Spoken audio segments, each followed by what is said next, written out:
All right. We did it! We did it. We are live on the internet. Quick sound check. 1-1 was a racehorse. 1-2 was 1-2. 1-1 a race. 1-2, 1-1-2. Remembered it. Yes! All right. No, one we used to do in Broadway singing class was some motherfucker went and fucked my man. I fucked another fucker. No, there's words. I haven't done it in a hot minute. I need to practice. There's another really good one for the sound check guys that they eat it up. Have to be careful who's in the room when you do it. Okay. But you don't really say it's tent, tentacles, spectacles,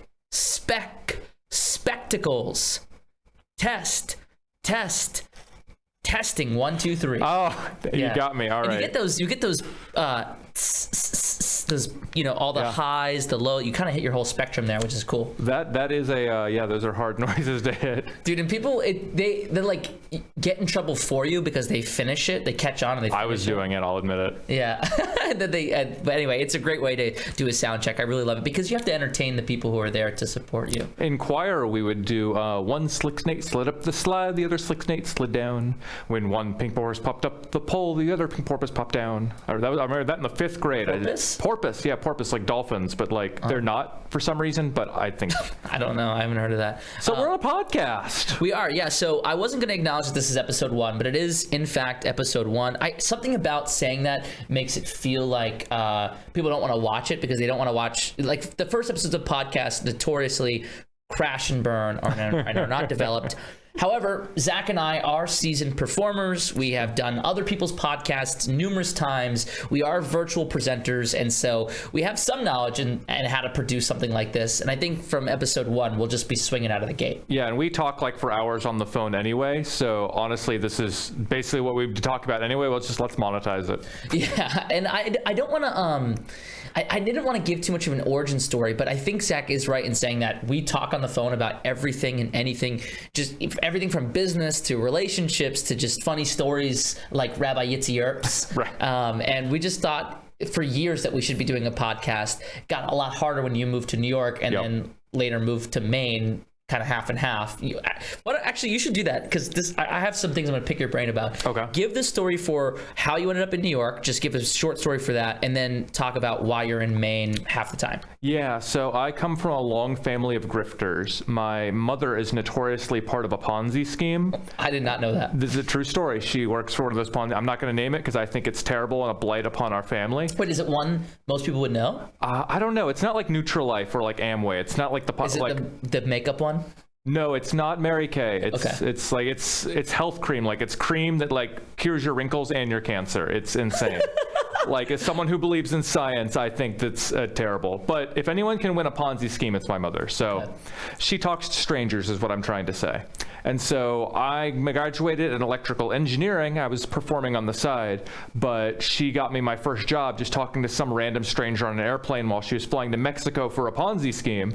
And he was like, "Oh, we are looking for engineers. We should hire your son." And so that's how I got to New York. The company said, "We can send you to LA. We can send you to New York, Phoenix, Arizona, or you can stay in Richmond, Virginia." I said, "Oh, please send me to New York. I want to see Joshua Jay's magic show." And that's how I picked New York.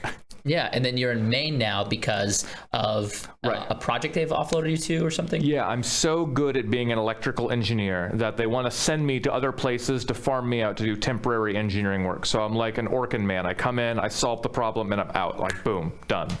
So I'm an engineering consultant as well as being a professional magician. One thing that blew my mind is one time we were walking around the city and electrical poles, I feel almost by design are made to be invisible. Yep. Or you see them so often that you don't even really realize them. Yep.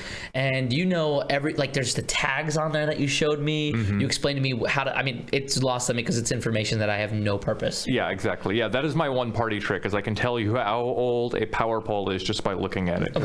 That's what I know. I think a lot of people could do that, but you also had specifics in terms of what the tag means. They can tell that's one's old or it's new. Right. No, I can tell you the year and the month that was put in the ground. Yeah, that's impressive. Yeah. So with you being in Maine a lot of the time, getting to sit down and do a podcast was going to be difficult, but we're going to make it work. And we figured that the time that we do have together, we can crank out content. Absolutely. Currently, Zach and I are in town for a few reasons, one of which being that we had a meeting with the Hippodrome Theater, which is where the show that I'm doing, Affinity, which don't worry, this is not an advertising platform for that, but where Affinity... Yeah, you plug stuff at the end of an episode. You've seen a podcast before. Totally. But Affinity is my passion project, and because of some bad blood with... I don't want to say bad blood, just poor management, and I think that even they would say that that's fair. Yeah, they didn't know what they were getting into, and this was your first major project. There's going to be bumps in the road. Yeah, and they had a lot of infrastructural issues that were happening around that time, and so to put me in the hotel was one of their ideas to, re-strengthen the foundation, but the foundation was already cracked and everything when we got in there. And so little basic things, like even providing parking for us to do the show, got stepped on, and we just had enough of it. And the manager literally told us, I'd get far from this place if I were you. Wow. So yeah, the general manager left the hotel that we were at. So did the food and beverage person, and her, I won't say her name, I almost did. So she was... one of our main points of contact, as well as the general manager. And there were like really 3 general managers, all of which kind of quit at different times, but then got rehired. So there was a power struggle going on. Yep. And I've been really, there. yeah. So I hadn't experienced anything like that. We found a venue that's closer to my home by 2 hours, which is awesome. That is willing to provide a lot for us. And you called them like 3 years ago and they wouldn't even answer your emails, but now you're like, hey, I've got a show, it works, and they're like, oh, well, yes, please, red carpet right this way. Yeah, I had numbers to prove it. I had a lot more companies behind me, to say that I had performed for, and the model is proven. Like, essentially, I'm going to venues saying, hey, can I dump thousands of dollars a month into marketing your venue in exchange for you giving me the space like once a month? And that's a pretty sweet deal. And honestly, I think most people don't take me up on it because they're skeptical because it is such a good deal. Yeah. But it's like, hey, I've been collecting cash for a few years and want to burn it on a passion project. I need your space. There's guys who do fundraising shows for a living. They're literally like, hey, would you like $1,000? You don't have to do anything, and people don't take them up on the offer. Totally. It's scary, that seems like a scam, but that is literally how it works. It's crazy. Who's the one magician where that's his entire model? The food bank thing? Isn't that? He's up based in Canada. I think John something. Oh, Kaplan. Kaplan. You're right. Yeah, Kaplan. It hit me. There's a guy named Ken Kaplan who I've been hiring a lot, which is really, he's actually thinking about coming to the show. No. Is he? I'm trying to think. I think he might be coming to the show on Saturday. All right. Just to check it out. We'll shake some hands. Yeah. Yeah. So let's tell them about the show on Saturday. That's why that's why we're in town. We wanted to talk about that. Yeah. So Affinity, while coming to see the Hippodrome Theater, was something we definitely had to do while Zach was down here. Yep. He's primarily coming down to perform with me at the Pantherplex, which is this massive venue in Hempstead, Maryland, which is truthfully the middle of nowhere, which... That's the best place to do a show. Honestly, yeah. Like when there's nothing else to compete with, like you can pack a room. Yeah, because you don't have like there's like one local restaurant that everyone goes to, and they pretty much like as a town decide on what the big event is that day, which is really cool. You're not competing with multiple venues. There's one venue. They do one big thing a week. It's expected everyone's going to go to that. And the benefit too is it's easier to market in those towns because you have less competition for the marketing as well. Like stick up a poster in in the local farmers market and you probably hit half the town. Yeah, and people get into that. The very first theater show I ever ran, I thought I knew what I was doing. Blacksburg. Yeah, it was in Blacksburg. It turns out no, I was just the only game in town, and that makes it really easy if you have no clue what you're doing. Yeah, and I've noticed it's getting harder to market shows as I do more of them because I'm tapping into the same audience quite a bit more often. The benefit is that this is the first time I'm doing my show as it currently stands. This is a new show. It is a new experience. I have gained a lot more like clout and I guess experience since the last time I've done something like this. So I'm kind of pulling in on that. But it's hard for an audience to know that like, hey, Affinity is different from the show I'm doing at the Pantherplex or whatever. Right. Yeah, it's tough. That is why so many guys end up having to go on the road, is they just extinct everyone who is in their local area has seen what they have to offer. And I think New York is probably one of the only places where you could never have a repeat client your entire career. But down here in Southern Virginia, Maryland, you're going to have to get people to become super fans and come see your next project time after time after time again. Yeah. Okay, I want to do an update on what's new with each of us, with the two of us. Yep. I'll let you go first. So think of some things that are new for you, obviously living up in Maine, but just some things that you've been thinking about or are working on. I'll drop a hint because I don't want you to skip over this. If you're comfortable talking about it, you mentioned to me on the phone, and I thought it'd be good to leave it for the podcast. Okay. Discussing your tug of war between going full-time again as a magician, right, and continuing to be an engineer. And now I want to point out that you also went through this when accepting the engineering job, and you just pretty much put down your foot for an offer and they gave it to you. So talk a little bit about what you're going through that's new, and make sure to mention that. Yeah, so being an engineer up until about a month ago has never really been a problem with my magic career. I was able to run the two basically simultaneously, but with my responsibilities as an engineer growing and becoming a traveling engineer as opposed to a local engineer, most of my magic shows were more local. So it has led to way more travel in my life, going from Maine down to New York and back and forth to try and just meet the shows that were already on the calendar. That difficulty has made me realize how much more joy and satisfaction I get out of a job well done as a magician versus a job well done as an engineer. And they're both genuinely bringing in about the same amount of income right now. So it would be a bit of a dip if I cut one off completely, but they both have room to grow. And I am going to have to make a hard decision coming up here in the next couple of months about which one is going to be the best fit going forward. It's scary. You know, I've seen Chris make it as a full-time entertainer, but I've seen him work his butt off in a way that sometimes, you know, the corporate world, I can phone it in a little bit. So I am dealing with that. What is going to make that transition easier, though, is what's happening in the next couple of months. I am actually the resident performer at the Barton Orchard's Apple Orchard, which, you know, Apple Orchard in Virginia. Woo! Oh, yeah, you come in, you come pick some apples. It's fun. This is like a fun fair. This is like a state fair that happens literally every weekend. They have had me a couple shows here and there in the past. This year, they reached out in May and were like, Zach, you are by far the best family entertainer we have to come in. Can we just get you for every weekend right now and just pay you lump sum and not have to like fight with your schedule as we get closer? I'm like, yes. And so because of that, I got some merch. I'm going to be selling merch after these shows. I'm really going to see how far I can take being a family entertainer. And if it's the numbers work out, it's honestly, it might just be the smart move to do.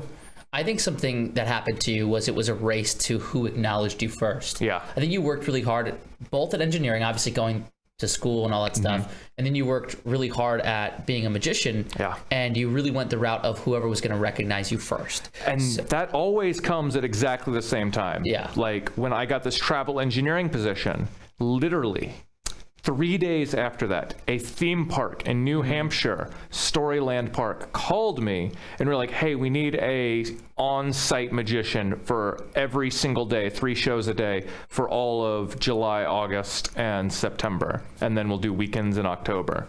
And that was so hard. Yeah. I was like, I just got this huge promotion as an engineer, and then I just got this incredible opportunity as a magician, and I literally cannot do both. I had to make a choice, and I did end up going with the engineering that time, but that was hard because I've seen what being a theme park entertainer can do to someone's career. Lance Burton and Tim Hannig, 2 guys I have the intense respect for, they got good at theme parks. I've read Tim's book, and I seem to forget the detail that he worked at a theme park for a while. He did a Six That's how he Flags, honed in everything, I think. I remember him talking about that now.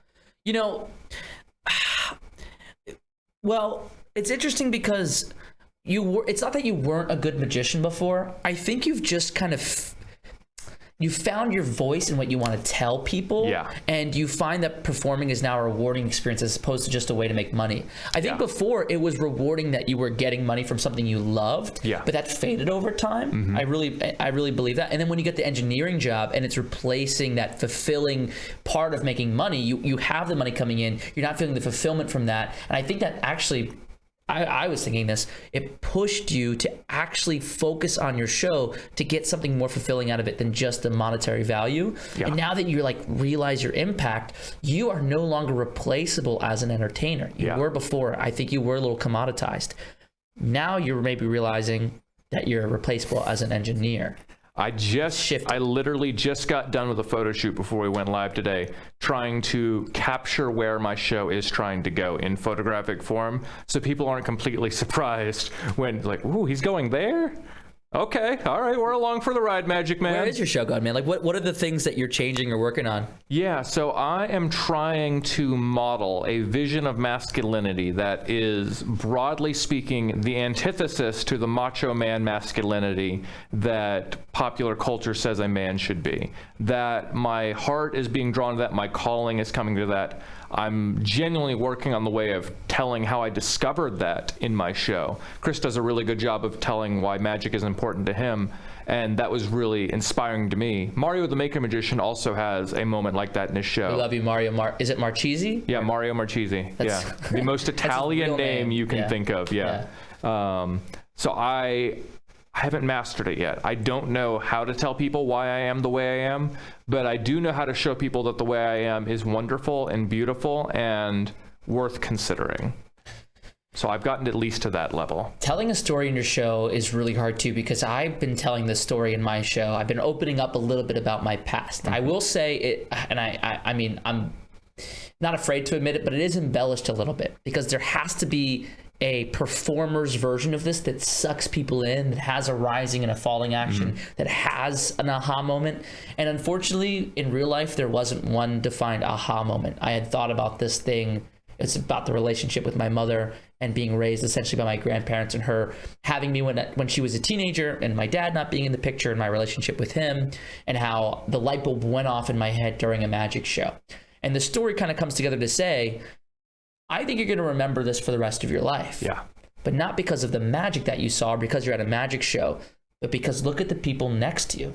When I realized that I dreamed of being a magician my entire, that's when it happened for me. So that's the short version of it. And I tell this and I get really emotional, and there's a moment where everything almost comes to a crash. My relationship with my mother is almost severed completely, and I never see her again. And we go to a magic show and that all changes. Right. But it's still hard for me to tell that, because if somebody's losing interest during a magic trick, you know for a fact that the interesting part is coming up, that the reveal is going to smack them in the face, you'll suck them back. But when you tell your personal story, if they lose interest, it really hurts. it luckily does not happen very much to me. It's only happened maybe one time where I've noticed people are kind of getting fidgety for that. And the other thing is, it's also easy for you to not, if you miss something or don't communicate something properly, the entire story gets lost in them. So you've just spent 2 minutes doing nothing entertaining, talking to them, and you've kind of missed the major points that you want to hit. That can happen in magic tricks too, though. You have to communicate very clearly what the point of a magic trick is. That's true. And we're learning more about it. Actually, you should, I don't want this to be a podcast that only is listened to by magicians and entertainers, but maybe you guys are interested in hearing some of the behind the scenes on this. And Zach, you told me something that I have been stirring in my brain about. Where did you hear it? It was the thing you told me recently. Yeah.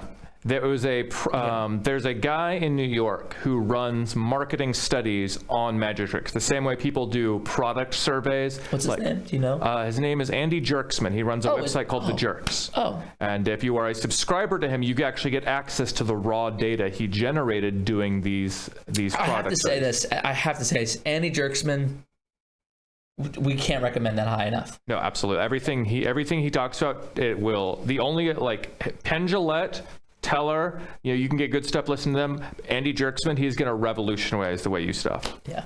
But I don't even listen to it often enough or read it often enough, because it really puts me in a spiral of I'm not doing anything right. Yeah. I have to take it in small doses. Yeah, so I am a subscriber to it, so I get the good stuff. I actually get the books. I filter through them. It's all right, this stuff you actually need to know, Chris. Because he teaches a lot of really cool tricks and routines, but a lot of his stuff is written for someone who is performing in a non-professional context. That's specifically his point, is how to be entertaining as a good amateur. And so I filter out the lesson behind the lesson and pass it on to Chris. Which is what you did with this piece of information that you're about to tell, because I really appreciated it. Yeah, so he talked about, he was analyzing when tricks went wrong. They were specifically testing for if a lay audience would assume a false shuffle was the solution to a trick. So the trick was a deck was shuffled, then the magician picked up cards one at a time and was able to say what the card was before it was flipped over. And he did it for every single card in the deck. they were trying to do a trick where literally the most obvious answer is that the magician somehow didn't shuffle the cards. Yeah, and that's what a false shuffle is, by the way. It's the appearance of shuffling the card, but they do not get mixed. Right. So he found out that 60% of the time, if the trick went wrong and they saw through it, it was because they said, oh, he must not have shuffled the cards. And they were like, they were actually testing which 2 fake shuffles was the most convincing. And that has nothing to do with them seeing that the cards are not shuffled, because they made sure that the shuffles were in fact convincing when analyzing this data. Exactly. So the other 40% of the time that the trick went wrong is because people would assume there was something more complicated. Oh, so the 40%, there's 2 components. There's a 20% and a 20% of that 40%. 20% of the time, they thought it was some other method. The magician had an earpiece, someone was feeding him secret information, and other times they thought, oh, he just had the deck memorized before he started flipping them over.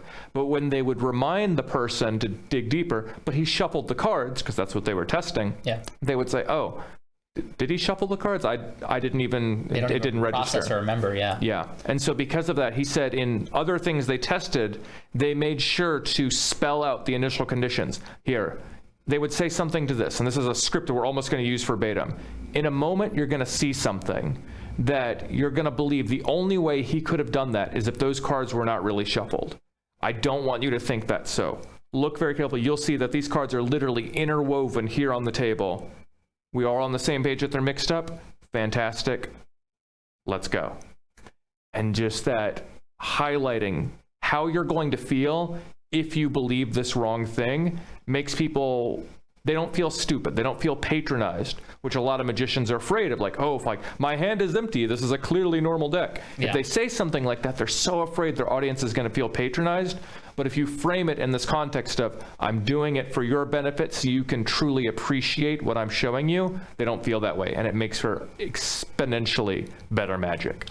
Yeah, and I've actually immediately introduced this into my show. There's a moment where a card vanishes from between someone's hand with a word that they chose of any word in the English language with a signature on it. It vanishes from inside their hand and appears in an impossible location, either inside or behind the audience, without anybody going over there. And it was getting good reactions. But it got even better when I give an example of a time in a magic show where people feel the only solution is for the volunteer to be in on it, or for there to be some sort of staff member that's going to put it over there. So I will ask the people nearest to the location where the card appeared, had anybody walked past you? Yep. No. Are you in on this, or had any idea where this was going before you got on stage? No. And I say, is there any way that could be your card? And they say no. And then the rest of the audience goes, if it is, I'm out. This is going to be crazy. Exactly. And it brings the house down. And before, I was just doing it, all that stuff is implied. It should be obvious that that's not the case. But we, the term that Zach and I use all the time, it's not our own, but it's closing the barn door. Yeah, that's a Johnny Thompson idea. When he was working with Penn and Teller on their show, he did consulting for them for years. He would always say, all right, the trick's good, but we got to close the barn door. So we got to turn off every possible way that people think it could be done, including the way that it is actually being done. Yeah. Make sure that they know that is definitely not how it's being done, so they're left with, well, must have been magic. Yeah, you put the animals in their respective pens and coops inside the barn. That should be good enough, but no, always close the barn door with you as well. That's where that comes from, is just make sure for sure that they're not going to get out and escape.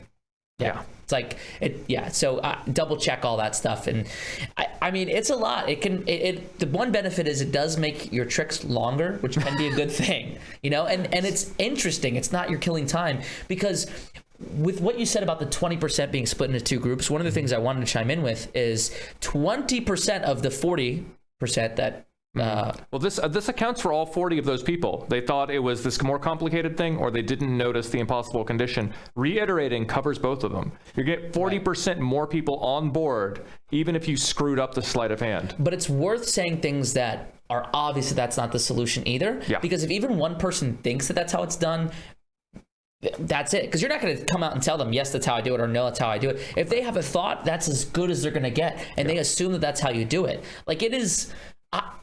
it's so silly, but like, if somebody thinks that you have an earpiece and you're being fed information, they're no longer as impressed, because they don't stay up at night because they, in their mind, have found the answer to the riddle. Now, I haven't told you this. There's a corollary to this that you're going to find interesting. if the method you are doing does not allow you to close the barn door for that particular effect, then that is not a strong enough method and you need to change method. Interesting. You never told me that. Yeah, they were doing like I guess it's the truffle shuffle and then a push through shuffle were the two shuffles they were testing. And the push through shuffle allows you to like spread and show them interlaced and then put it back together and then finish doing the move. So that allowed them to show it's not a false shuffle, even though it was literally a false shuffle. The truffle shuffle, because of the way it works, they weren't able to do that. So they said for this type of trick, the truffle shuffle is not strong enough of a method to support the theatrical goals of the piece. Wow, dang that! And I do the truffle shuffle, by the way. And I might be making excuses for myself, but I get around that by saying, I give the audience members the deck to shuffle. I say, just in case anyone's skeptical, I'm going to give them a couple of cuts. Is that fair? They say fair. I say, I'll even give them a shuffle just to be good. Mm-hmm. Is that good? Everyone goes, good. I think at that point, I can maybe just say something to the effect of, because later on, I want you to, you're going to go back, you're going to think about it. You say, he must have known the order of the cards. I do not know how any of these 5 people shuffle. I have cut the cards in front of you, and I've given them another mix. Everybody on the same page? Yes. Yeah. And if you're, I think you're using multiple methods. So the audience member shuffling the card, that kind of cancels that out. Right. So you can then get away with it because they've already bought into it at that level. Yeah, there's layering. I'm layering. There is an elephant in the room. Okay, tell me. I guess why we are in suits, but maybe perhaps why your suit looks so much better than mine. Yeah. There is lore to the suit that dates back even to your childhood. Now, I don't want you to just tell me things that I already know about this. Okay. I'm obviously getting information I haven't already heard. I sort of forget the story. You got to talk about this thing because, dude, it's fucking sick. Bro. So one of the benefits of COVID was I got to go see a ton of virtual shows, and not even magic shows. There were like theater companies that are doing some really creative stuff. Was this done during COVID? This was done during COVID. I got this commission during COVID. I went to go see a show called iBuddy, which was about pretending to train a robot android how to be a human being. So it was a really cool, interactive, immersive theater thing done over Zoom. And they did a talk back after the show. So I met with the costume designer for the virtual show, and I found out she was based in Brooklyn, New York. And I'm like, I called her up and was like, hey, are you doing anything? She's like, no, I'm stone out of work. Wait, what did the costumes look like in the show? Because I had fully pictured just humans, bald head, white t-shirt. It wasn't far up. They weren't shaved, but they were just dressed as normal people because they were trying to appear like normal people. But even in theater, when you're dressed normally, that is still a choice that someone made. Wait, how did you see that?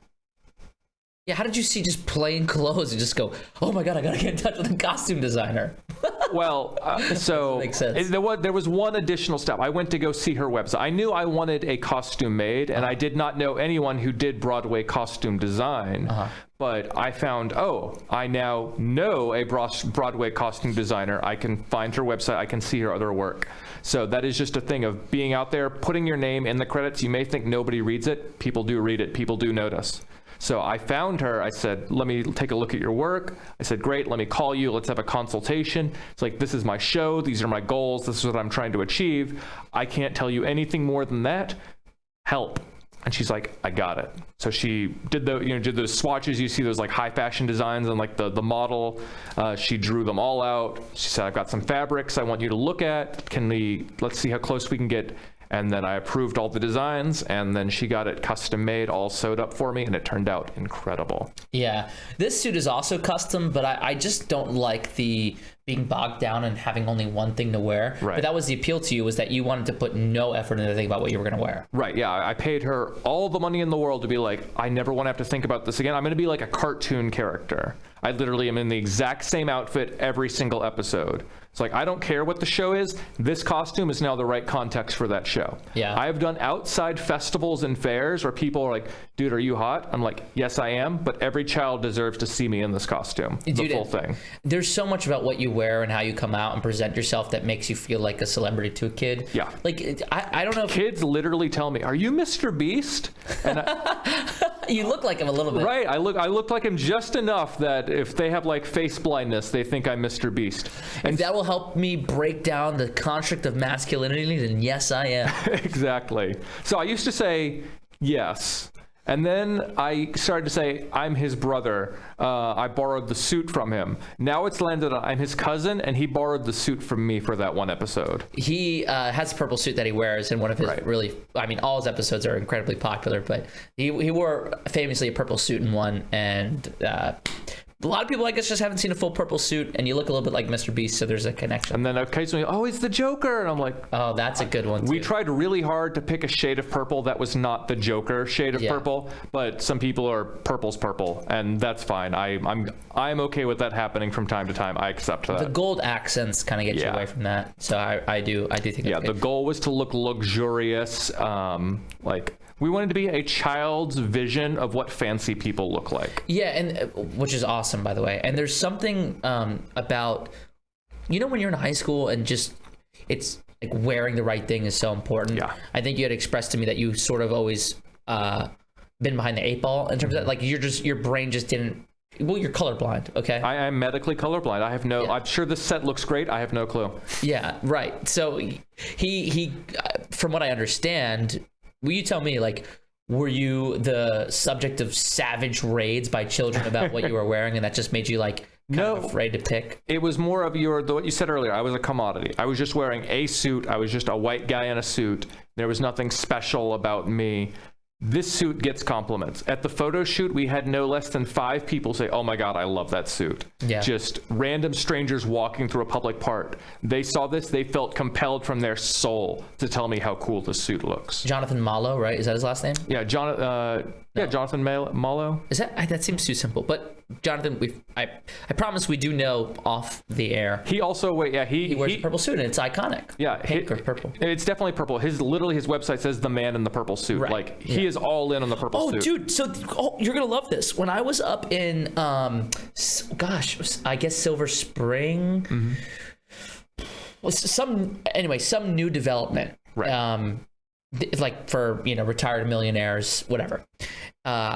The other day, let me go back. The other day I was driving and I saw a pink trash truck, and the child in me kind of got drawn out. And I said, how cool is that like your kids can grow up on a street where there's a pink trash truck? Like that's a unique, memorable childhood memory. Something like really cool and kids love trash trucks. Yeah, they do, right? So I was like, man, I actually see the value to going with the pink trash truck company. Yeah. And you know what this rich neighborhood had was the pink trash truck. And they have all these green trash cans, just like the ones you're familiar with the pink lids, which I assume is because it's cheaper to just make pink lids and then reuse those cans. But I immediately recognized it and I thought, like, dude, in my head, I was like, damn, this place is so cool that they're using the pink trash trucks.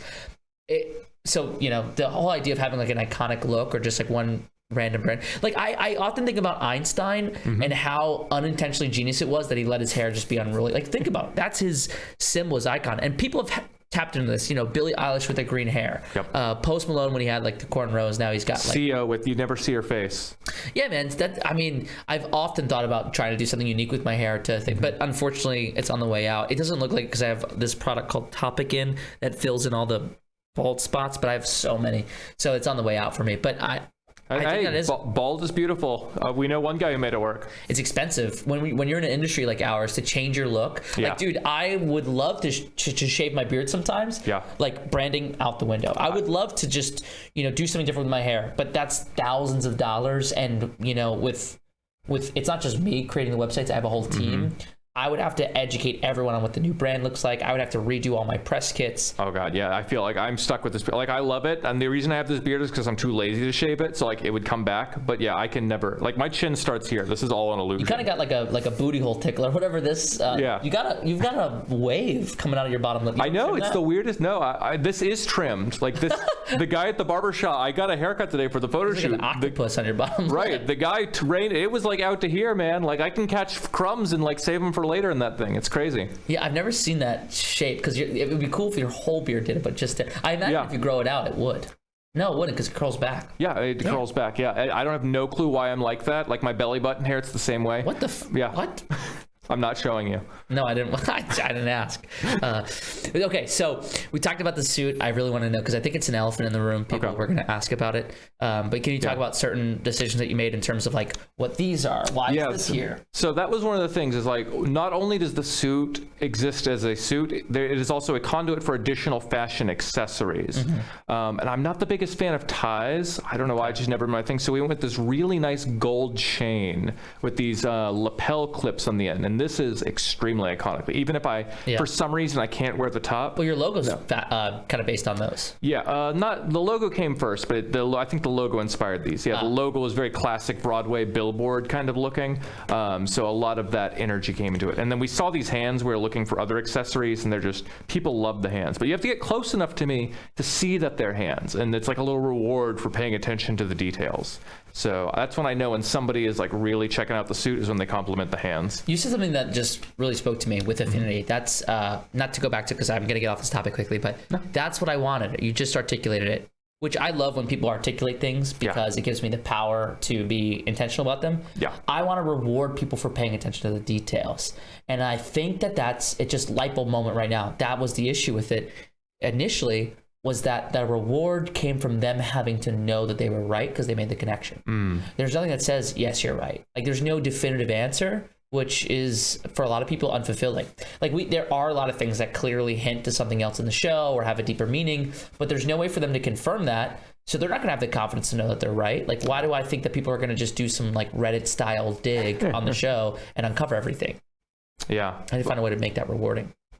That's a good question. I know Omega Mart out in Las Vegas, they're a big fan of like so many secret layers of stuff. What? Mega Mart?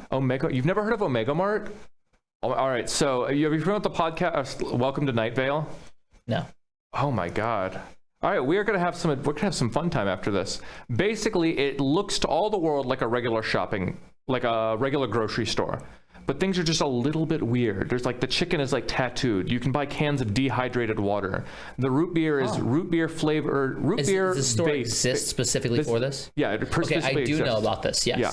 I do know about this. But once there's 3 secret entrances to the back side of the store, and you just you open one of the frozen sections doors. You just open it, and then there's a tunnel, and you go through the tunnel, and you're like, what's going on? And then there's a whole secret factory back there. And I was like, I had no idea about the secret factory. I thought it was just we were going to go see the fake shopping mart. But so that's like level 1. Like any random tourist can come there and get to level 1. But then there's like other details. There's like a secret lore, and you can find like audio logs sprinkled around. And there's a website you can go to, and you can find secret things on the website by opening the HTML code. So there are rewards for people, but the reward is additional story. Yeah, dude, that's one of the greatest things with like Skyrim and those open world games. Yeah, they reward you literally with experience, items, whatever else, for exploration. I think that's so cool, and that's part of what I think is freeing about having a ticket price for something where you can go and experience however much you want, is that the amount that you take away from it is on you. Exactly. As a creator, that's really freeing for me to provide people with that. But also, it incentivizes you to go back if you miss something. And I feel like when you come to a conclusion on your own, you're more likely to share it with people. Yeah. When you take something personal away from something, or something that you've done the work and reward yourself by figuring out, you want to show other people. Yeah. It's like, little kids have that same instinct. Like, I know this cool fact. I now got to tell someone. Like, any child will tell you their favorite dinosaur fact, Dude, I had that feeling for the first time today in a long time, thinking about this 52 factorial thing that we've been talking about, which I'll tell them what that means. Yeah. But I, today was trying to practice some ways to, make it interesting to people. And I, when I was at the store, literally buying the Liquid Death and the Prime and, oh my gosh, and the...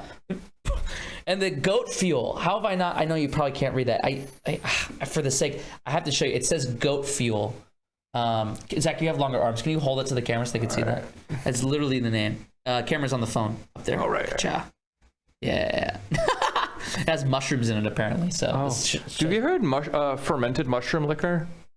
Ew, what the No, there is a secret society of monks that live in Italy. I know this because Mario went. Every time he goes back to Italy to see family, he comes back with the stuff. It tastes like a liquid gingerbread man, but it's made of fermented mushrooms. It tastes literally like sipping Christmas. It's amazing. You have to try it. Why is mushroom giving it that spiced flavor. I'm almost positive the mushrooms have nothing to do with it. Okay. It is the spices they put into it. Yeah. But that's just the only way they make it is by fermenting mushrooms. It's classic Italian stuff. It's crazy. You have to try it once before you die. It is the best thing you'll ever put in your mouth. Let's acknowledge something real quick before I continue talking about this 52 factorial and trying to get it interesting. I look at you and you look at the camera. Should we be looking at each other? Should I look at the camera? What do you want? I'm looking at you in the camera. That's where I'm making the eye contact with you. I think that makes for better content. Okay. Okay. Yeah. You know, it's the same thing when you're on stage.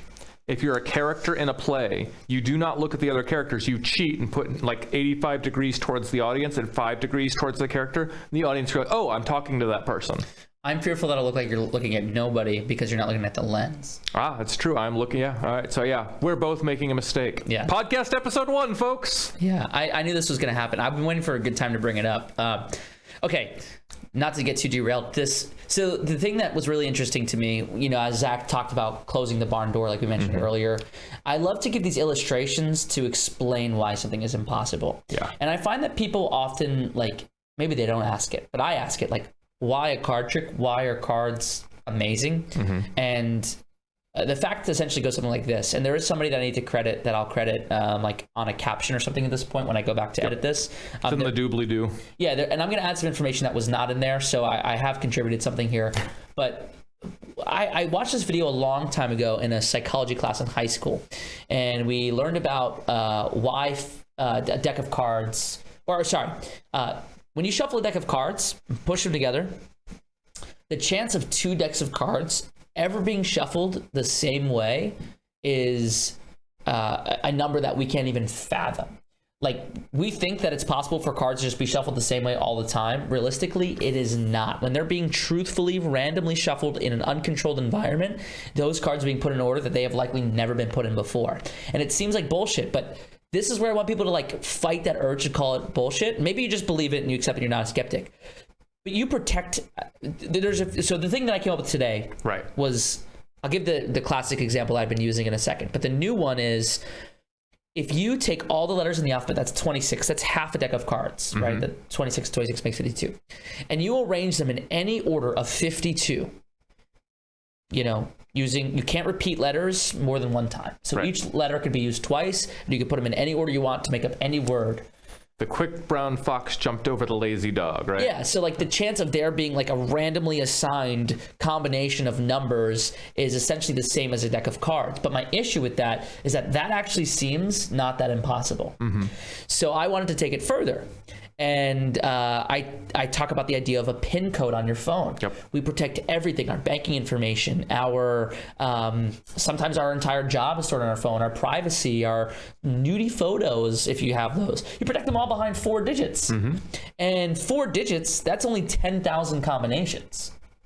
Yeah, the FBI's got machines that can hack that in 30 minutes. Yeah, that's with numbers that can repeat. Actually, my girlfriend works in forensic science. It would take like 7 years, actually, for some reason. All right, so there we go. I think because they have to try it in a way that doesn't. Yeah, they got to wait. Lockout. Yeah, they got to wait. Yeah. Yeah. Well, I know 6 digits is 10 years, so I'm basing it off of that. Okay. That's 1 million combinations with 6 digits. Okay. Now, make 52 digits. And now they can't repeat, but we're working with 0 through 9.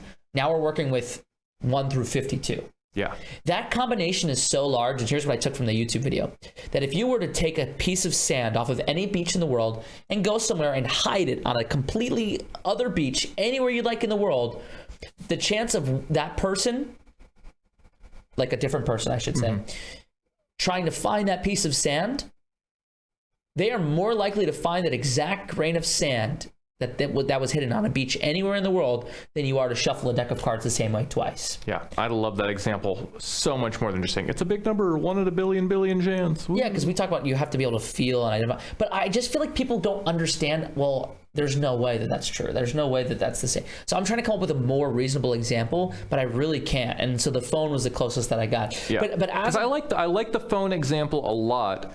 because that's something they deal with every day. Yeah, it's something they deal with every day. It's like, wow, yeah, I really do protect my whole life on 4 digits. How much crazier is 52? Yeah. Like, you feel that in your soul. Like when you guess someone's PIN code, like that's scarier than guessing like the first person they ever kissed. Like they get genuinely freaked out by that. Yeah, and that's so. I mean, where I really want to go with this information is to be able to describe to somebody that that's why cards are relevant and important, because you can hold that entire world of random odds and possibility at your fingertips. You have more combinations than there are grains of sand on the earth in your hand. That's powerful, man. That's magical. That makes a deck of cards go from like a tabletop thing to like a magical object. That explains why these things are so potent and used in magic shows. That's why there's mysticism behind them. Yep. So I'm just trying to find a way to explain that, A, more efficiently, and B, in a tangible way that people actually believe. Because sometimes the sand on the beach thing is bullshit to them. Yeah. Yeah. That's why I've seen one Rubik's Cube trick I liked in my entire life. And it's because it's the only one he did without starting with, there are 10 quadrillion combinations that a Rubik's Cube could be in. And that was the only, it was Garrett Thomas did. He's like, this is what it looks like if you solved a Rubik's Cube in 3 seconds. This is what it looks like if you solved it in 1 second. This is what it would look like if you solved it in 0 seconds.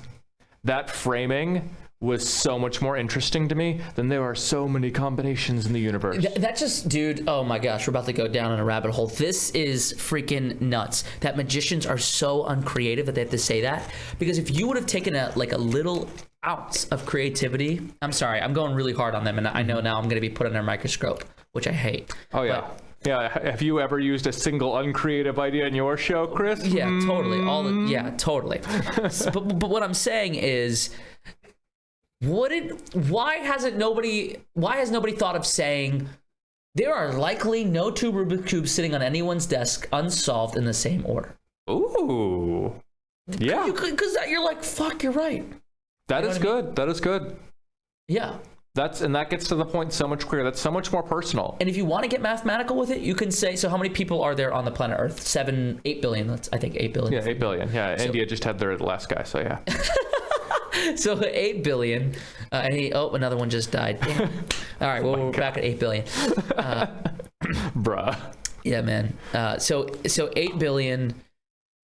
I guess you could find out how many Earths that is, and to create 47 quadrillion or whatever, and then just say, you can say that already hits them and amazes them. You really want to make them feel it? You say, in fact, if there were, whatever the number, if there were 100,000 Earths, there would still be no 2 Rubik's Cubes set in this, So like you can get illustrative with your numbers. This is it. I'm going to cut this clip. This is the clip that goes on Magicians Only. It's talking about this right here. I don't want to make this podcast for magicians, but I think that this is something that, think about how to illustrate the numbers that you're telling people so that people can actually connect with them and really be blown away. Because there's a reason you're putting that line in your show. It is dead space right now. It is filler. It is fluff because it doesn't mean anything to anybody. Yeah, we can put so much more humanity there. That is my favorite thing in any magic trick, is to find the humanity in it and highlight that. Dude, thank you for doing that with my 5 card trick, by the way. That's true. Yeah, really, really helpful. Okay, I know I said what's new with us, and we went off, and I haven't said what's new with me. I wanted to acknowledge that. I was planning on mentioning like therapy and what I'm... that has been life-changing for you. I did therapy a couple years ago, and I was like, Chris, if you have even the tiniest desire, I guarantee it will make improvements to your life. Can you hover over the stop and hit the pause? I'm going to use the restroom. We'll come back. We'll talk about some therapy. Oh, you can't. Okay, so just how do you pause nowadays? Dude, get by my mic. You ever pee so good that you feel it in your gums? What the fuck? I genuinely do. Like sometimes if I hold it, like if I'm performing in a show, like sometimes I'm prepping, I'm busy getting ready for the show, I'm backstage. Okay. Then like they're like, hey, you're on in 5 minutes, you're good. I don't want to run and use the restroom at the time, so I just hold it. At the end of my show, I forget I have to go so bad. I walk off stage, I do my final bow, standing ovation, not standing ovation, whatever, doesn't matter. I close those curtains, I run to the bathroom, And dude, I will unzip, and like when I start to release the pressure, my gums feel like there was like rubbing alcohol, like they just get numb and like, oh, like I literally feel it in my teeth. And I think it's connected to the same thing I have whenever I have a sip of alcohol. Doesn't matter what it is. I will always get this numbing feeling in the back of my gums where like the teeth that I have root canals on.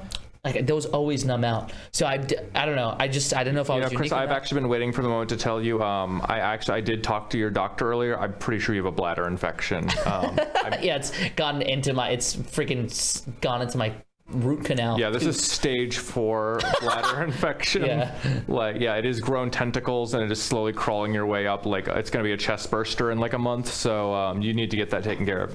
Yeah, It's true though. You notice that you're never hungry when you're doing a show, dude, and you're never nauseous. You ever think about like you can be so sick leading up to it. As soon as you walk out, like good. Right. So your body's like, all right, we're doing this thing. Everything else is on standby. Which is awesome. That's a fight or flight. That's why a little bit of nerves is good. You know, it's not good. Nosebleeds don't stop for anything, dude. I've had nosebleeds. I've bled into kids' shoes. Bleeding before. in general is hard to stop on stage. I cut myself on a firewall at one time. Shout out female performers. Nope. No. I listen to Shazam as one of my podcasts. That is going on the wall of shame. No, you do not get an anti-sexism cookie for that one. I'm saying that they also have to deal like. I'm trying to. No, I get it, and I'm sure that happens, but also yeah, you're not gonna stop bleeding when you're on stage. You gotta, Yeah, no, but I mean that sucks. I'm acknowledging it. That good for them. They have to deal with that. Sure. Not good for them, but you know what I mean. No. Wow. Quit while you're ahead. Just No, you're done. You're done. Next topic. Cut. All right. So before I use the bathroom, I was gonna talk about what's new with me, and that's mostly like therapy. Yeah. Some ADHD medication. Hit us with that. What has been going on with therapy and all that? Well, I guess I initially went because I've always struggled with work-life balance and the idea that when I'm not working, I'm wasting my time. And it's okay for an evening or an afternoon, but as an entrepreneur, there will be maybe a week or so where I'm not having to work as diligently because there's not as much on my schedule, and it's up to me to create the work.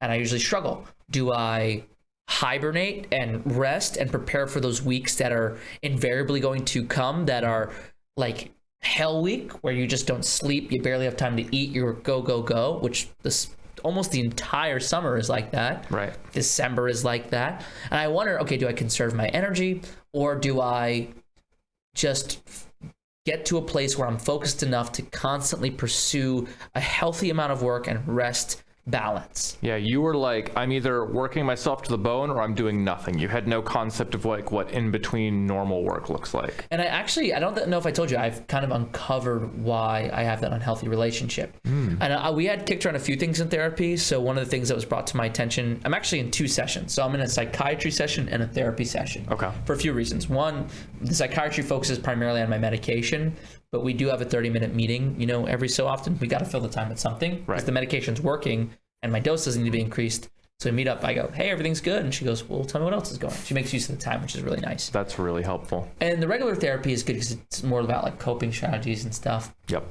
In psychiatry, we uncovered that initially part of that balance might come from some trauma, which I told her straight up, like, oh, I don't have much childhood trauma. Like, there's nothing, I don't carry much with me, whatever. But just talking a little bit about my upbringing, my stepfather, who's amazing now, like, he also went to therapy, fixed a lot of his stuff, and a lot better than he was.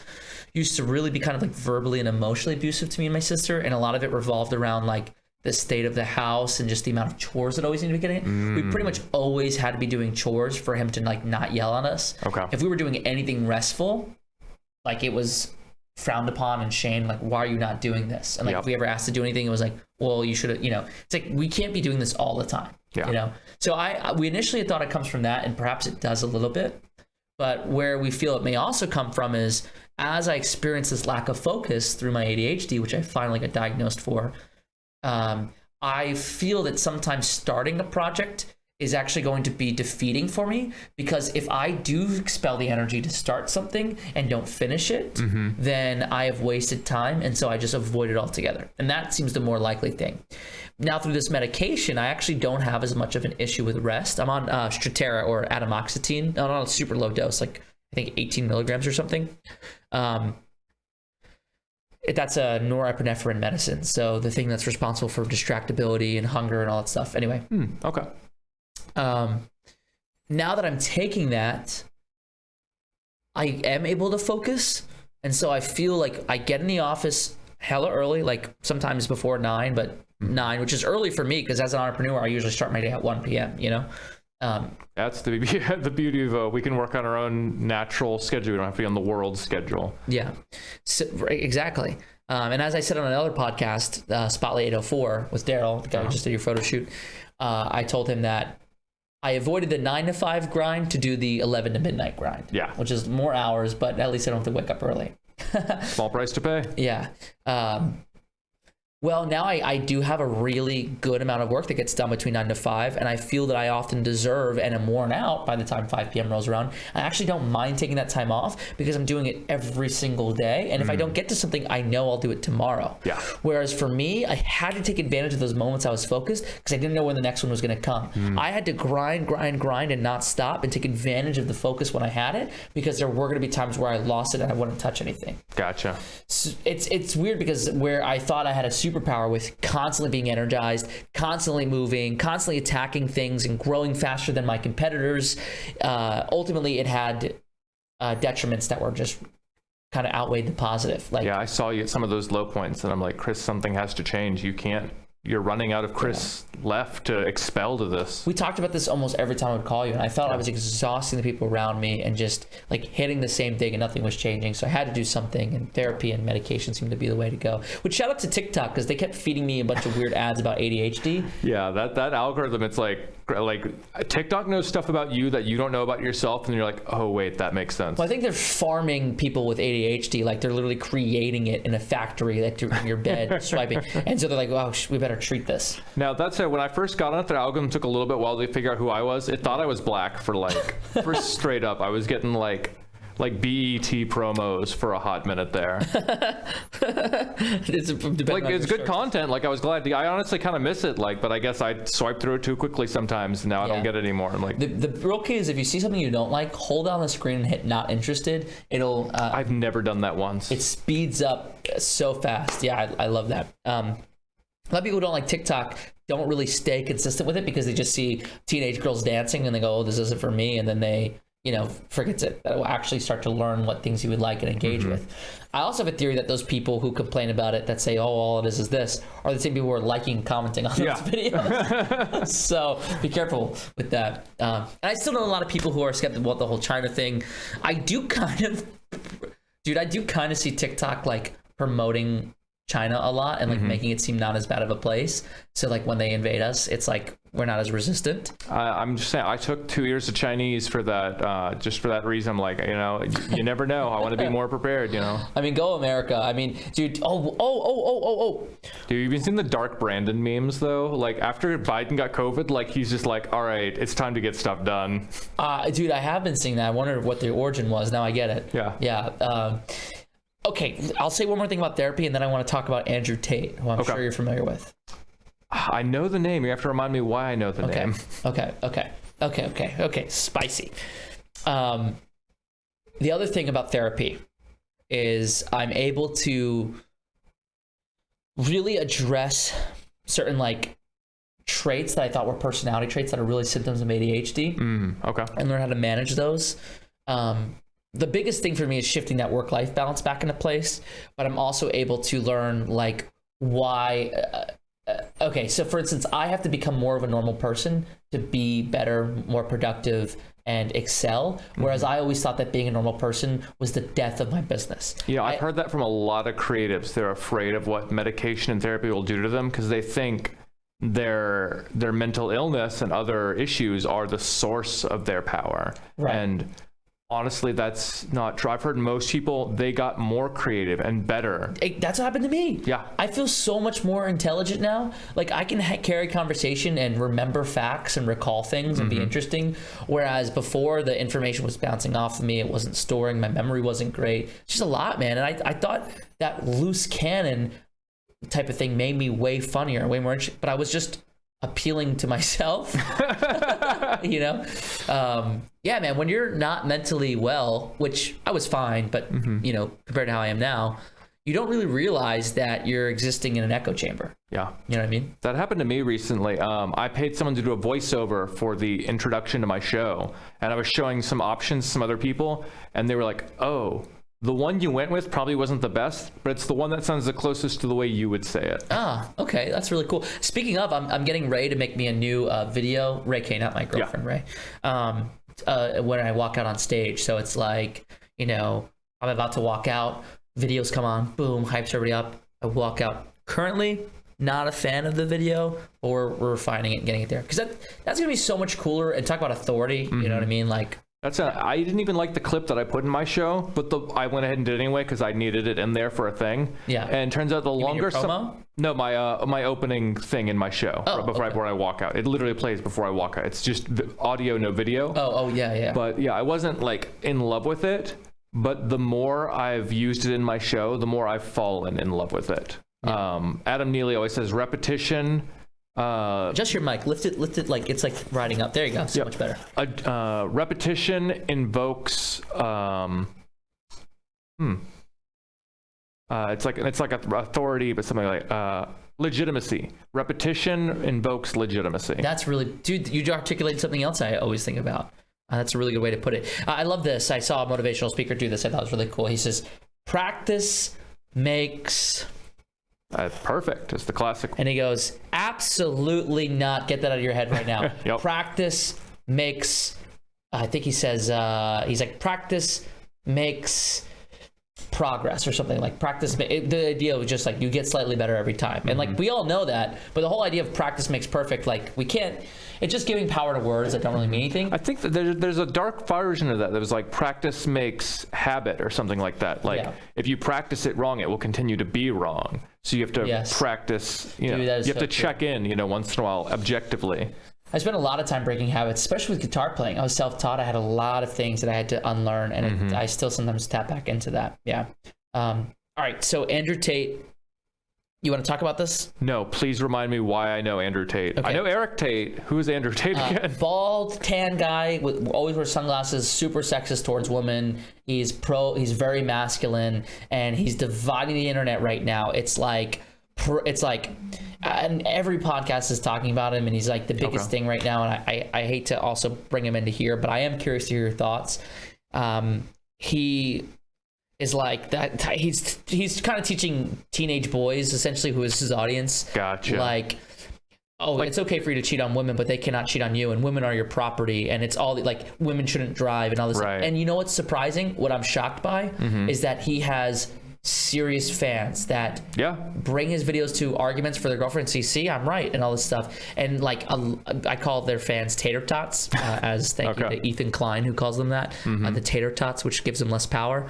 But there are people who I've been running into lately that legitimately quote him like he's the Messiah or like some savior. And dude, that just made me lose faith in the human population. The only positive thing I can say about this man is that if China is trying to invade us, and by the way, he's got like 11 billion views. He is showing up everywhere. Yeah. He makes so much money for literally being an asshole dude that has no talent, now he is articulate, he is intelligent, which, you know, I think people just see someone articulate and intelligent that validate their feelings as a man and tell them, oh, that woman in your life is bad and she's the reason you suck and all this stuff. Like, I'm sure that people want to hear that to validate them. They want to desperately. But I will say that maybe a conspiracy, where I'm going with this, as to why he's so popular, is it is America trying to remasculinize their men to get ready for wartime. Did I go down the meme home a little too hard with that, or is that a legitimate thought? Because like before, man, I'm telling you, that's how they're gonna gear us up, is through content. They're gonna like make us manly men and make some guy an idol that's like, beat your woman until she's submissive, which literally he says stuff like that. Oh God, that's the worst. Yeah. I unapologetically I disavow that. That is. Yeah, it's horrible. Yeah, you know, there was a time in my life. He might not say exactly that, but I believe it. I honestly, he probably does say something exactly like that. Let's be honest. Yeah, that is not content I have ever consumed, but I I am, aware of that. There was a time in my early 15-year life, pickup artistry, I thought that was the end all be all. I thought I was going to die a virgin. So he's just the latest version of that. Like that comes like every cycle, that existence of the patriarchy tries to reassert itself. And it's dark, my life, the way, you went through therapy, I went through Tumblr. Yeah, you talk about it a lot. Yeah, the things I learned about open and honest communication. So you're going to need therapy for Tumblr. No, dude, the Tumblr broke me of a lot of those toxic views of masculinity, and my relationships and my joy in life increased so much. Because all that stuff that he talks about comes from a place of deep negativity. He tells you nothing that's good about yourself. He tells you nothing that is good about the world. You are steeped in stewing in hate of something else. The same thing with the Gamergate movement. They never celebrate Gamergate. Yeah, remember back in it was like, oh, gaming is all woke, and that's what they call it now. But like, it was social justice warriors back then. Well, same thing with movies. They same thing. Yeah. You are defining yourself in something you hate instead of elevating yourself in something that you love and cherish about who you are. And when you're just boiling in that much hate and animosity, it just leads to no joy in your life. And when you've got no joy in your life, it leads to you trying to drag other people into that joyless existence. Well, my therapist said something that I took away from it that I remember is, and I struggle with this. I want people to feel the way that I feel. Yeah. And that's why I call you to, explain things. That's why I try to really hype up, certain viewpoints. I'll try to tell a story in a way that captures the way that I feel about it so somebody else can reciprocate that to me. But that's dangerous because I also, unfortunately, when somebody makes me feel bad, I go out of my way to make them feel bad unintentionally. I don't realize I guess it's intentional, but it's subconscious. I don't really mean to do that.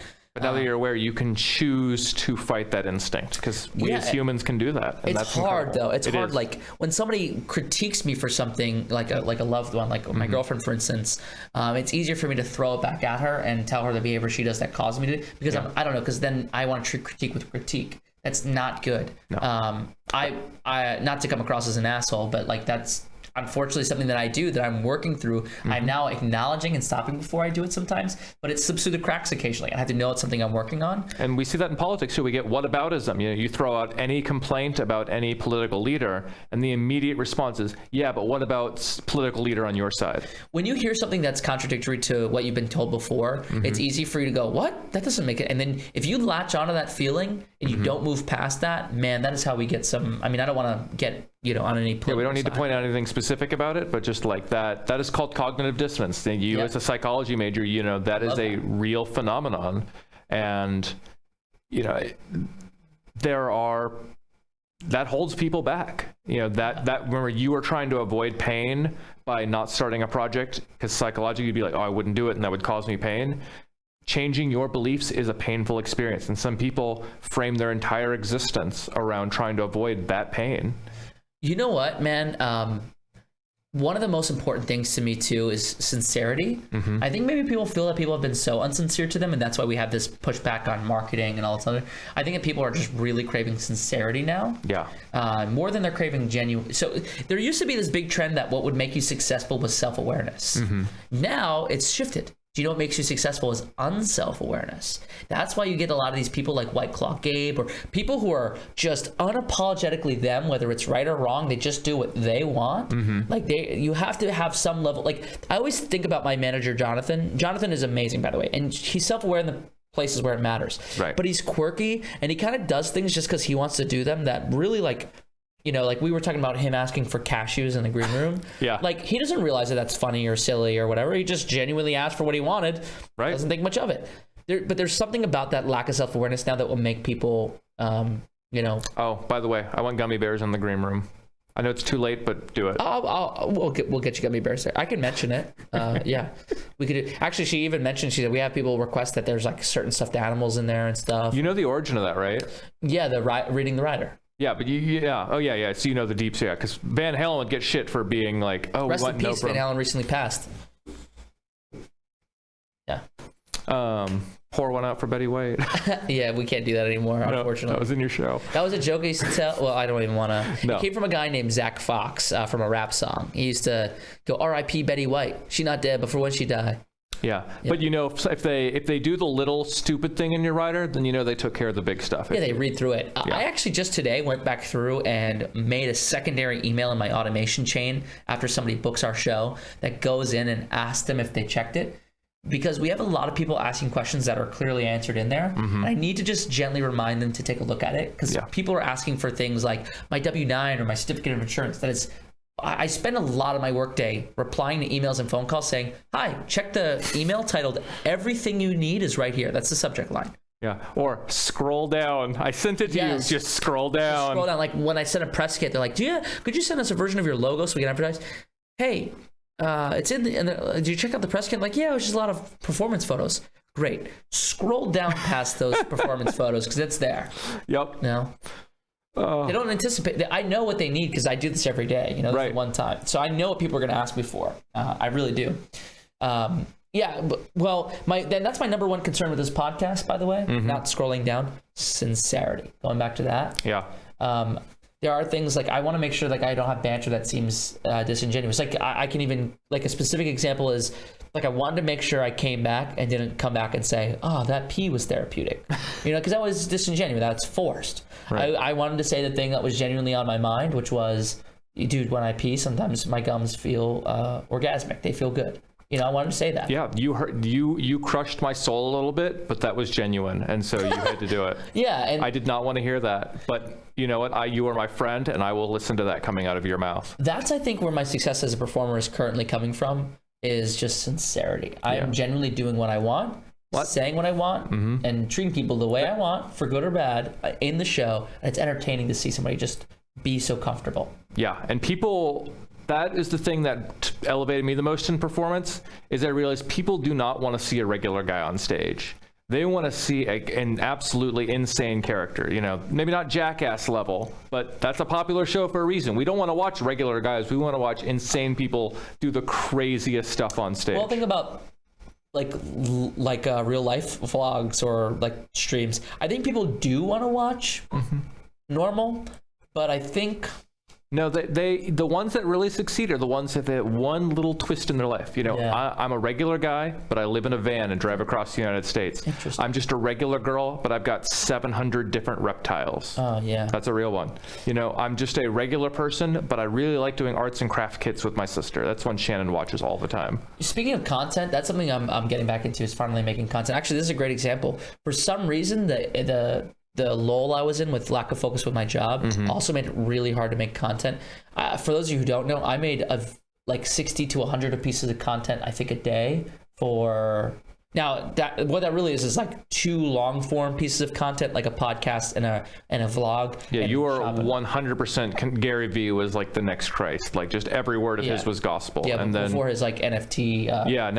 It turns out he was just lucky once. Turns out he actually knew like one thing, and then everything else is a grift. It's crazy. I just still like Gary Vee. I still think there's, but the whole Web3 thing is kind of his main piece now. So I just like the idea that putting content, and it really helped my career. I mean, it blew me up, but it was exhausting. And then during the pandemic, really put everything into that. And, law of diminishing returns, it wasn't giving me as much. Right. I was running out of ideas. I was getting burnt out, and I kind of feel appalled sometimes to even create content. What's helping me get through it, and maybe this will help you guys who know, that you need to post, but you don't, like my entrepreneurs specifically watching this. Yeah. Or just people who want to be more visible online. You have a passion, a hobby that you want to post about. You got to just post things without the idea of perfectionism. You got to be willing to let things flop. You got to post just to post. I think on the very day that we're recording this, I posted a video of just my face shifting between people that I've met.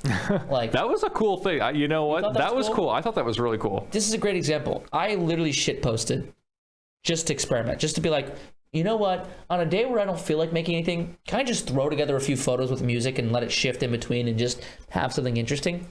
Sure. Dude, I've heard that from so many people that like the thing that they got famous for was the thing they put in zero effort towards. Totally. That happens so many times. I try to yank things out of my draft all the time and post it. And guess what? If you're posting every day, you just try again tomorrow. Yeah. No one's going to judge you for the content that flops. They're going to judge you for the content that really does well. Now, unless you're getting canceled or something, Yeah, like don't do anything dumb, but like don't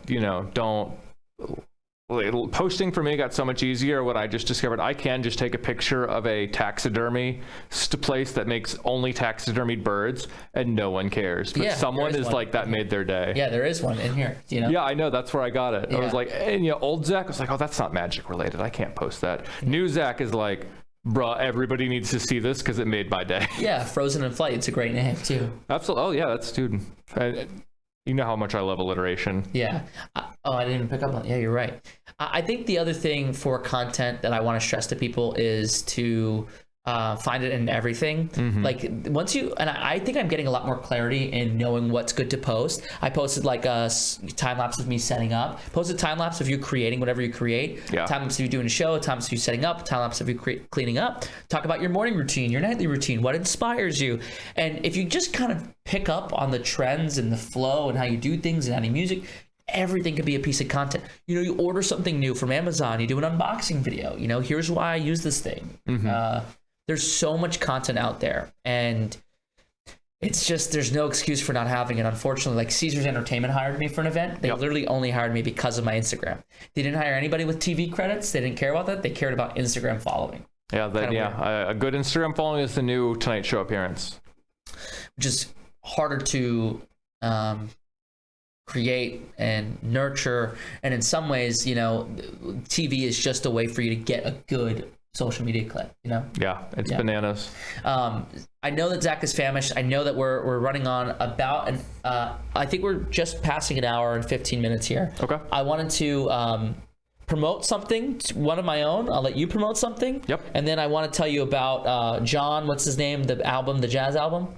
Oh, we're telling them about that? I want to. Oh my God. I'm going to Google this while you do your plug. Okay. Yeah. I want to. John Benson? No. Oh. Okay. Well, okay. I'll do my plug and he'll look it up. We really want to make this recommendation to you guys. Just something you could take from this. If you spent a long time listening to this, we were going to reward you with something you can tell your friends about. And this is a conversation starter at dinner. This is something you can put in your back pocket at all times and whip out for an interesting conversation. Okay. Before that, I am now selling my magic kits. chrismikemagic.com/shop. I ordered like hundreds of them, so I finally have enough to actually open a real shop where I can fulfill. Now notice I do travel a lot, so fulfillment may take a week or so to get it to you. But I want to give Jonathan another job. No, I absolutely do not want to do that. He specifically asked me who was fulfilling these, and I thought, oh God, he doesn't want to do it. So I didn't. That's a leading question if I've ever heard one. Yeah, Jonathan's my manager, and yeah. Well, anyway, I have that available. And then also starting on October 2nd, we're doing Affinity. That's AFFINITY, RVA.com, AffinityRVA.com at the Hippodrome Theater. It is a brunch show that starts at 11. You're going to get amazing food, some of the best in the city. They're famous for their chicken and waffles, their shrimp and grits, and you're going to get to see a very, very high-end, well-produced show by one of the best. The same person who came up with a lot of material for David Blaine came up with the material for this show. I have put tens of thousands of dollars into the development of this small little experience for you guys. And if you want to be a part of something huge that's going to blow me up, take me to the next level, get tickets on AffinityRVA.com. There's one on October 2nd, and there's one in the beginning of November. Those are my plugs.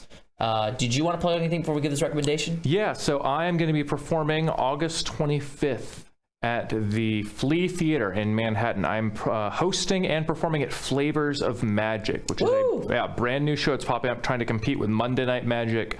Very, very excited to get to do my debut performance there. And the Orchards, talk about that. Yeah, so I'm doing Apple Orchards. You can see all the dates on my Instagram, on my website. I'll have them up there so you can know what days I'm going to be there, and you don't have to go see the Racing Pigs, which are the thing they're doing on the dates that they couldn't get me for. If you want to see the Racing Pigs, like, that sounds fun. Yeah, I love Racing Pigs. Zach always bet on Magic, by the way. ZachAlexanderMagic.com. That's always where you bet on what? Always bet on Shake and Bacon. He's always going to win. So if you want to get the stuffed pig by betting on the winning pig, bet on Shake and Bacon. He is the winner every week at Barton Orchards. He's the fastest pig they got. That's like, you don't know that for sure, do you? No, I know that for sure. Like, they all have stupid names, but literally Shake and Bacon wins like 9 times out of 10. Have you ever been to a baseball arena and done the ketchup, relish, and mustard race? No, that sounds. I would rather stick a needle in my eye than I don't like relish. I'd rather, a quote by Zach is, I'd rather put a turkey baster full of gasoline in my butt and sit down than do that. Yeah. It's actually really cool. So as a event producer, we look for inspiration and things. Gonna sneeze. Hold up. Good thing we have compression on the mic. Bro, you just dabbed on him so hard. I didn't mean to. That's so cringe, bro. I didn't mean to dab on him. Bro. All right, go ahead and do a Fortnite dance for us. Oh my God. I was just sneezing. I sneeze like my grandfather. So You gotta do the Dracula sneeze. It's true. It's healthy. oh, what, the pulling the? Well, I guess. No, that's the Dracula sneeze. You go bleh. You know, Bleh, okay. that's how you teach little kids to sneeze properly. Tell them they're doing the Dracula sneeze. That's interesting. I like that. You wrote a show about like good, clean manners and washing your hands and stuff. Yeah, how to fight germs by teaching kids how to do that with magic. Scrubber-dub-dub. Yeah, good show. Yeah.